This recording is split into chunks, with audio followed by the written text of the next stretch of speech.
Dave is 51. He earns more than his father ever did. He has a steady job, a house he's mostly paid off, a car he's proud of, and 2 kids he put through school without asking anyone for help. By every measure, he was raised to respect. Dave made it. He's also been doing a particular kind of math lately. Not the monthly budget. The longer math. The how does the next 20 years actually work math. And the number it keeps producing is smaller than he expected. Not catastrophic. Not alarming. Just quieter than it should be for someone who has worked this hard for this long. And here's the thing. Dave didn't make obvious mistakes. He didn't gamble. He didn't ignore his finances. He earned well, spent reasonably, and built a life that any man his age would look at and call solid. But there's a pattern that runs through almost every Gen X man's financial story. Not a disaster, just a quiet gap between what the income was and what the wealth became. A gap that opened slowly through decades of completely reasonable decisions, and that almost nobody in this generation saw coming. Because the trap Dave fell into doesn't look like a trap. It looks like a life well lived. It looks like exactly what working hard in your 30s and 40s is supposed to produce. And that's precisely what makes it so hard to see. Dave grew up watching his dad work. Manual job, long hours, not much left over at the end of the month. The goal Dave absorbed, without anyone saying it out loud, was simple. Earn more, live better, don't struggle the way he did. And Dave delivered on that. Every promotion, every pay rise, every step up, he felt it. Not in a showy way. Dave's not that guy. But the car got better. The holidays got further away. The kitchen got renovated. The kids got the things he didn't have growing up. Each decision made complete sense in isolation. He could afford it. He'd earned it. And more importantly, every man around him was doing the same thing. This is the first layer of the Gen X trap. Not recklessness, not ignorance, just a life that expanded in direct proportion to the income, almost perfectly every single time. The savings rate barely moved. The gap between what came in and what went out stayed roughly the same, just at a higher number. Dave was earning twice what his father earned and saving at almost the same rate. Dave entered the workforce in the early 90s, and right around that time, something shifted in the background that most people his age didn't notice and weren't told about. His father's generation retired on defined benefit pensions, guaranteed income, show up, work 30 years, collect a monthly payment until you die. The maths was done for you. By the time Dave started working, that system was quietly being dismantled, replaced by defined contribution schemes, 401ks, workplace pensions where the outcome depended entirely on what you put in and how the market moved. The responsibility shifted from the employer to the individual. Completely. Permanently. Nobody sat Dave down and explained that the rules had changed. Nobody told him that his father's retirement and his retirement were fundamentally different problems requiring fundamentally different solutions. He inherited the assumption, work hard, something will be there, without inheriting the system that made it true. So Dave contributed what felt reasonable, enough to get the employer match, enough to feel like he was doing the right thing, but not enough, as it turns out, to replace what the old system would have provided automatically. At 51, Dave is being pulled in 2 directions financially, and most people outside his generation don't fully appreciate how specific this pressure is.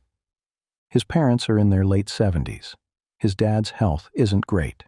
There are costs, not dramatic ones, but steady ones. Contributions to care, helping with bills. The kind of support that doesn't get talked about, but shows up in Dave's bank account every month. At the same time, his kids are in their mid-20s, and the world they're entering is harder than the one Dave entered. Housing is out of reach. Starting salaries don't go far. So Dave helps. A deposit contribution here, a phone bill there, a loan that both of them know probably won't be repaid. This is what researchers call the sandwich generation. Paying up and paying down simultaneously. Every pound going in either direction is a pound not sitting in an account compounding quietly for the next 15 years. Dave doesn't resent it. That's not who he is. But the financial cost of being the stable one, the one everyone leans on, is real. And it's a cost that almost exclusively lands on Gen X. And what makes it harder is that none of this is visible from the outside. Dave still looks like the man who has it together. The house, the car, the family he supported. Nobody around him is doing the retirement math on his behalf, and he was never taught to do it the way it actually needed to be done. Here's where it gets subtle, and this is the part that separates the Gen X trap from every other generation's version of it. Dave knows the gap is there. He's not oblivious. He's done the math. That's what started this whole thing. And his response, like most men his age, is a quiet version of, "I'll sort it. Next year. When the kids are more settled. When the mortgage is done. When things calm down a bit." The danger isn't panic. It's the comfortable belief that there's still time. And that time will solve what intention hasn't. At 51, Dave has roughly 15 years before a conventional retirement age. That's actually enough time to make a meaningful difference, but only if the gap is treated as a now problem, not a later problem. Every year of delay at this stage costs more than a year of delay at 35 did. The maths is less forgiving. The runway is shorter. And the habit of deferring, which served Dave well when he was building his career, is now working against him. So here's where Dave actually is.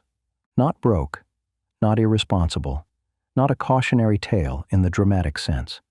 Just a man who followed every reasonable rule his generation was given and arrived at 51 with a life that looks right and a foundation that's quieter than it should be. The lifestyle expanded with the income. The pension gap opened without warning. The sandwich closed in from both sides. And the belief that there was always a little more time kept the urgency just far enough away to ignore. None of that is a character flaw. It's a pattern. A Gen X pattern.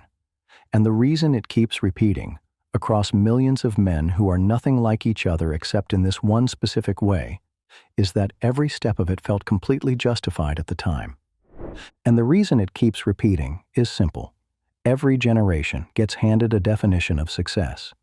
Gen X just happened to get one that looked right all the way until it didn't. The men who break the pattern don't do something dramatic. They don't overhaul their lives or panic invest at 50. They make one quiet decision. They stop letting income growth disappear into lifestyle. The next raise, half of it goes somewhere it can compound. Not all of it. Half. The mortgage gets paid down faster. The pension contribution goes up by 1 percentage point. The gap starts closing. Slowly, then less slowly. It's not a revolution. It's a reallocation. Small enough to absorb. Large enough, over 15 years, to change the number Dave keeps calculating in his head. The trap isn't permanent, but it does require one thing: deciding that the gap is a now problem, not a next year problem, not a when things calm down problem. Now. Because the version of Dave at 65 is being built by the version of Dave at 51, and that version still has time to change what that looks like.